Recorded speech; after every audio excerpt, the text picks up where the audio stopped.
ಎಲ್ಲರಿಗೂ ಶುಭ ಮಧ್ಯಾಹ್ನದ ವಂದನೆಗಳು. ಈ ಒಂದು ಅರ್ಥಪೂರ್ಣ ಕಾರ್ಯಕ್ರಮದ ವೇದಿಕೆಯಲ್ಲಿ ಆಸೀನರಾಗಿರುವಂಥ ಮತ್ತು ಕಾರ್ಯಕ್ರಮದ ಅಧ್ಯಕ್ಷತೆಯನ್ನು ವಹಿಸಿರುವಂಥ ಶ್ರೀ ಲಕ್ಷ್ಮೀಪತಯ್ಯನವರು, ಈ ಕಾರ್ಯಕ್ರಮದ ದುವಾರಿಯಾಗಿರುವಂಥ ಶ್ರೀ ಎನ್ ಗಣೇಶ್ ಗೌಡರಿಗೆ, ಶ್ರೀ ಮಾಪನಮೂರ್ತಿಯವರೇ, ಶ್ರೀ ಪಿ ಜಿ ಸಂಗ್ರಾಮ್ ಸಿಂಗ್ ಅವರೇ, ಶ್ರೀ ಪುಟ್ಟಸ್ವಾಮಿ ಗೌಡ್ರೆ, ಶ್ರೀ ಕೆ ಎನ್ ರಘು ಗೌಡ್ರೆ, ಶ್ರೀ ಮಕ್ಸೂದ್ ಅವರೇ, ಶ್ರೀ ಸತೀಶ್ ಅವರೇ, ವೇದಿಕೆಯಲ್ಲಿ ಆಸೀನರಾಗಿರುವಂಥ ಇತರ ಗಣ್ಯಮಾನ್ಯರು, ಆಹ್ವಾನಿತರು, ಸಭೆಯಲ್ಲಿರುವಂಥ ಬಂಧುಗಳು ಮತ್ತು ಅತಿ ಮುಖ್ಯವಾಗಿ ಇವತ್ತು ಸನ್ಮಾನಿಸಲ್ಪಡುವಂಥ ಎಲ್ಲ ಗಣ್ಯಮಾನ್ಯರು, ಅವರಿಗೆ ನಾನು ಶುಭ ಕೋರ್ತಾ ಇದ್ದೇನೆ. ಅವರು ಮಾಡಿದ ಕೆಲಸಕ್ಕೆ ಗುರುತಿಸಿ ಅವರನ್ನು ಪುರಸ್ಕರಿಸಲಾಗ್ತಾ ಇದೆ, ಇವತ್ತು ಸನ್ಮಾನ ಮಾಡಲಾಗ್ತಾ ಇದೆ. ಈ ಒಂದು ಕಾರ್ಯಕ್ರಮವನ್ನು ಅರ್ಥಪೂರ್ಣ ಕಾರ್ಯಕ್ರಮ ಅಂತ ಹೇಳಿದೆ. ಯಾಕಂದರೆ ನನ್ನ ಅನಿಸಿಕೆಯಲ್ಲಿ ಸಮಾಜದಲ್ಲಿ ಒಳ್ಳೆಯ ಕೆಲಸ ಮಾಡಿದವರನ್ನು ಗುರುತಿಸಿ ಅವರನ್ನು ಪುರಸ್ಕರಿಸುವುದು ಸಮಾಜದ ಕರ್ತವ್ಯ ಅಂತ ನಾನು ತಿಳ್ಕೊಂಡಿದ್ದೀನಿ. ಆ ಒಂದು ಜವಾಬ್ದಾರಿಯನ್ನು ಇವತ್ತು ಗಣೇಶ್ ಗೌಡರು ಕರ್ನಾಟಕ ಮಾನವ ಹಕ್ಕುಗಳ ಸಂರಕ್ಷಣಾ ಸಂಸ್ಥೆ ಮತ್ತು ಚೆನ್ನಮ್ಮ ಮಂಜೇಗೌಡ ಜನಸೇವಾ ಸಂಸ್ಥೆಯ ಮುಖಾಂತರ ಅವರು ಈ ಒಂದು ಜವಾಬ್ದಾರಿಯನ್ನು ನಿಭಾಯಿಸಿದ್ದಾರೆ. ಅದಕ್ಕೆ ನಾನು ಅವರನ್ನು ಅಭಿನಂದಿಸ್ತಾ ಇದ್ದೇನೆ. ಅಂದರೆ ಒಂದು ಕಾಲದಲ್ಲಿ ಈ ಸಮಾಜ ಒಳ್ಳೆಯವರನ್ನು ಗುರುತಿಸಿ ಅವರನ್ನು ಸನ್ಮಾನ ಮಾಡ್ತಾ ಇತ್ತು, ತಪ್ಪು ಮಾಡಿದ್ದವರನ್ನು ಶಿಕ್ಷಿಸ್ತಾ ಇತ್ತು. ಅದು ಕೋರ್ಟಿನ ಶಿಕ್ಷೆ ಅಲ್ಲ. ಉದಾಹರಣೆಗೆ ನನ್ನ ಗ್ರಾಮದಲ್ಲಿ ಯಾರಾದರೂ ಜೈಲಿಗೆ ಹೋಗಿದರೆ ನನ್ನ ಪೋಷಕರು ಹೇಳ್ತಾ ಇದ್ದರು, ಆ ಮನೆ ಹತ್ತಿರ ಹೋಗಬೇಡ. ಅದೊಂದು ಸಮಾಜದ ಶಿಕ್ಷೆ ಆಗಿತ್ತು. ತಪ್ಪು ಮಾಡುವವನಿಗೆ ಮಾತ್ರ ಅಲ್ಲ, ಆತನ ಕುಟುಂಬಕ್ಕೂ ಕೂಡ ಆಗ್ತಾ ಇತ್ತು. ಅದರಿಂದ ತಪ್ಪು ಮಾಡೋಕ್ಕೆ ಜನರು ಹೆದರ್ತಾ ಇದ್ದರು. ಆ ಸಮಾಜದ ಭಾವನೆಯಲ್ಲಿ ಇವತ್ತು ಬಹಳಷ್ಟು ಬದಲಾವಣೆ ಬಂದಿದೆ. ಇವತ್ತಿನ ಸಮಾಜ ಬರೀ ಶ್ರೀಮಂತಿಕೆ ಮತ್ತು ಅಧಿಕಾರವನ್ನು ಪೂಜಿಸುವಂಥ ಸಮಾಜದಲ್ಲಿ ನಾವಿದ್ದೇವೆ. ಪ್ರಾಮಾಣಿಕರಿಗೆ ಯಾವುದೇ ಬೆಲೆ ಇಲ್ಲ.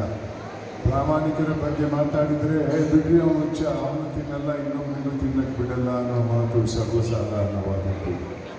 ಇದರಿಂದ ಸಮಾಜದಲ್ಲಿ ಒಂದು ಪೈಪೋಟಿ ಶುರುವಾಗಿದೆ. ನಾನು ಶ್ರೀಮಂತನಾಗಬೇಕು, ನಾನು ದೊಡ್ಡ ಹುದ್ದೆಗೆ ಹೋಗಬೇಕು. ಶ್ರೀಮಂತನಾಗುವುದರಲ್ಲಿ ಏನು ತಪ್ಪಿಲ್ಲ, ದೊಡ್ಡ ಹುದ್ದೆಗೆ ಹೋಗುವುದರಲ್ಲಿ ಏನು ತಪ್ಪಿಲ್ಲ. ಆದರೆ ಕಾನೂನು ಚೌಕಟ್ಟಲ್ಲಿ ಇನ್ನೊಬ್ಬನ ಜೇಬಿ ಕೈ ಹಾಕಿ ಅಲ್ಲ, ಇನ್ನೊಬ್ಬನ ಹೊಟ್ಟೆ ಕಲ್ಲಾಕಿ ಅಲ್ಲ. ಅಂಥ ಶ್ರೀಮಂತಿಕೆಯಿಂದ ಎಂದೂ ಸಂತಸ ಬರಲ್ಲ. ಜನರು ನಿಮ್ಮನ್ನು ಗುರುತಿಸ್ಬೋದು, ಭಾಳ ಗರ್ಭ ಶ್ರೀಮಂತ ಅಥವಾ ಭಾಳ ದೊಡ್ಡ ಹುದ್ದೆಯಲ್ಲಿದ್ದಾನೆ ಅಂತ ಗುರುತಿಸ್ಬೋದು. ಆದರೆ ನಿಮ್ಮ ಆತ್ಮಸಾಕ್ಷಿ ಖಂಡಿತವಾಗಿ ನಿಮಗೆ ಶಾಂತಿ ಕೊಡಲ್ಲ. ಬಂಧುಗಳೇ, ನಾನು ಹಲವಾರು ಹುದ್ದೆಯಲ್ಲಿ ಕೆಲಸ ಮಾಡಿದಂಥ ವ್ಯಕ್ತಿ. ಆದರೆ ಕರ್ನಾಟಕ ಲೋಕಾಯುಕ್ತಕ್ಕೆ ಬಂದ ನಂತರ ಭಾಳಷ್ಟು ಅನ್ಯಾಯವನ್ನು ನಾನು ಕಂಡೆ.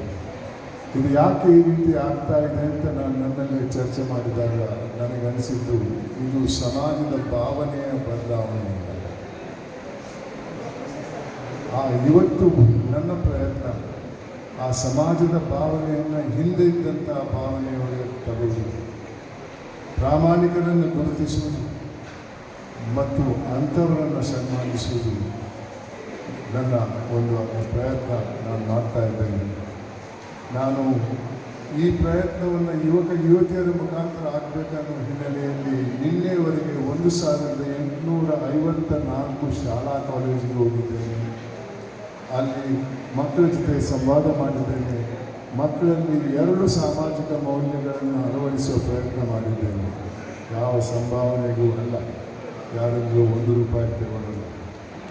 ಬಂದರೆ ಈ ಪ್ರಯತ್ನ ಇತರರಲ್ಲೂ ಆಗಬೇಕು ಅನ್ನೋ ಹಿನ್ನೆಲೆಯಲ್ಲಿ ನಾನಿವತ್ತು ನಿಂತಿದ್ದೇನೆ. ಯಾಕಂದರೆ ಈ ಕಾರ್ಯಕ್ರಮ ನನ್ನ ಅನಿಸಿಕೆಯಲ್ಲಿ ಒಂದು ಅರ್ಥಪೂರ್ಣ ಕಾರ್ಯಕ್ರಮ. ಈ ಸಮಾಜವನ್ನು ಬದಲಾಯಿಸುವ ಒಂದು ಪ್ರಯತ್ನ, ಅದರಲ್ಲಿ ಎಲ್ಲರೂ ಭಾಗವಹಿಸಬೇಕು. ಎಲ್ಲರೂ ಕೂಡ ತಮ್ಮಲ್ಲಿ ಕೆಲವು ಸಾಮಾಜಿಕ ಮೌಲ್ಯಗಳನ್ನು ಅಳವಡಿಸಬೇಕು ಅನ್ನೋದು ನನ್ನ ಪ್ರಯತ್ನ. ಬಂಧುಗಳೇ, ಇವತ್ತಿನ ಪರಿಸ್ಥಿತಿಗೆ ಕಾರಣ ಒಂದು ರೋಗ, ಅದರ ಹೆಸರು ದುರಾಸೆ. ಆ ರೋಗಕ್ಕೆ ಮದ್ದಿಲ್ಲ. ಎಷ್ಟು ಮಾಡಿದರೂ ಸಾಲಲ್ಲ, ಮಟ್ಟು ಬೇಕು ಅನ್ನೋ ಒಂದು ರೋಗ. ನಮ್ಮ ದೇಶದಲ್ಲಿ ಭಾಳಷ್ಟು ಅಭಿವೃದ್ಧಿ ಆಗಿದೆ, ಆದರೆ ಎಲ್ಲಕ್ಕಿಂತಲೂ ಜಾಸ್ತಿ ಅಭಿವೃದ್ಧಿ ಆದದ್ದು ಈ ಪದ ಬೇಕಂತ ಬಳಸ್ತಾ ಇದ್ದೇನೆ ನಾನು, ದುರಾಸೆ ಅನ್ನೋ ರೋಗ. ಇದು ಯಾವ ಮಟ್ಟಕ್ಕೆ ಹೋಗಿದೆ ಅಂತ ನಿಮ್ಗೆ ತಿಳಿಸೋಕ್ಕೆ ಕೆಲವು ಉದಾಹರಣೆಗಳನ್ನು ಕೊಡ್ತೀನಿ. 50ನೇ ದಶಕದಲ್ಲಿ ಒಂದು ಹಗರಣ ನಡೆಯಿತು. ನೂರಾರು ಹಗರಣದಲ್ಲಿ ಒಂದೊಂದು ಹಗರಣದ ಉದಾಹರಣೆ ಕೊಡ್ತಾ ಇದ್ದೇನೆ. ಇದು 50ನೇ ದಶಕದ ಒಂದು ಹಗರಣ. ಅದರ ಹೆಸರು ಜೀಪ್ ಹಗರಣ ಅಂತ.